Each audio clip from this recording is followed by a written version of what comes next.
angin surga dan kabar gembira berhembus kepada para tenaga honorer di seluruh Indonesia. Rencana pemberhentian tenaga honorer di seluruh lini instansi pemerintah tahun ini akhirnya dibatalkan. DPR RI melalui Komisi 2 terus berkomitmen demi nasib para tenaga honorer yang akan dihapuskan pada bulan November. Komisi 2 terus menjalin komunikasi dengan pemerintah untuk merumuskan mekanisme khusus dalam perubahan status tenaga honorer menjadi P3K ini. Hasilnya, DPR RI serta pemerintah telah menyelesaikan pembahasan revisi Undang-Undang ASN yang dimulai sejak April 2021 lalu. Revisi Undang-Undang ASN ini tak hanya mengatur soal kelembagaan ASN, tetapi juga mengatur solusi penyelesaian masalah tenaga honorer yang selama ini belum terurai. Dengan adanya RUU ASN, para tenaga honorer akan memperoleh jaminan kepegawaian yang setara dengan ASN, serta hak-hak kepegawaian yang lebih baik. Jadi pada intinya kami berharap tidak ada lagi yang namanya perbedaan antara tenaga honorer ataupun tenaga ASN yang dalam artian tanda kutip PNS seperti itu. Ya pada intinya kami meminta kepada pemerintah, dan ini tercantum di dalam undang-undang, bahkan masuk ke dalam norma, termasuk juga pengaturan tenaga paruh waktu yang ada di tenaga honorer, ya tentunya harus sesuai dengan kesejahteraannya dan hidup dan penghidupannya. Yang pasti kami berharap sampai Desember ini, 2024, tenaga honorer, harapan kami, dan itu sudah disepakati dengan pemerintah, itu sudah tidak ada lagi seperti itu. Jadi sudah ada lagi tidak ada lagi P3K, tidak ada lagi tenaga honorer, semuanya dianggap ASN seperti itu. Itu harapan yang kami inginkan dan itu sudah bersambut dengan pemerintah dan itu juga sudah dimasukkan ke dalam norma yang ada di dalam Undang-Undang ASN yang baru seperti itu. Intinya seperti itu.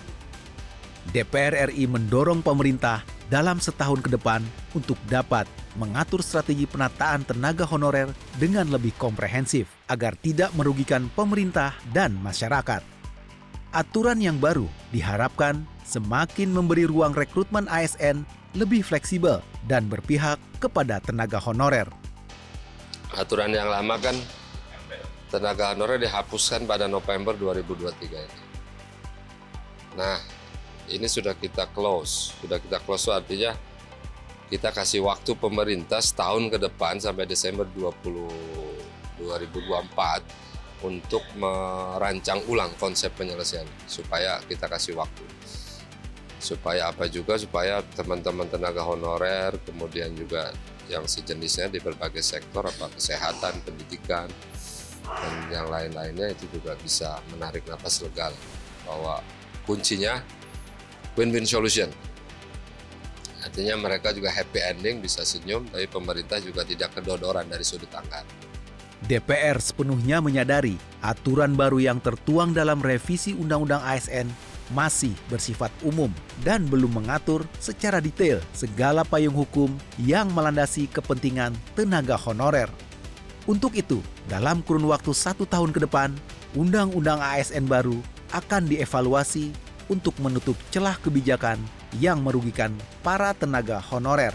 Dalam waktu dekat setelah ini disahkan, PP itu akan keluar pengaturannya seperti apa. Dan ini kan penataannya sampai Desember, diberi waktu Desember 2024. Kita melakukan evaluasi dan juga menyusun peraturan pemerintah tentang penataan honorer ini seperti apa.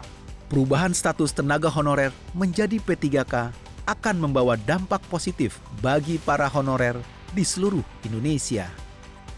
Mereka akan mendapatkan jaminan kepastian kerja dan kesejahteraan yang lebih baik. Status kepegawaian yang setara dengan ASN akan memberikan keamanan dan perlindungan bagi para tenaga honorer.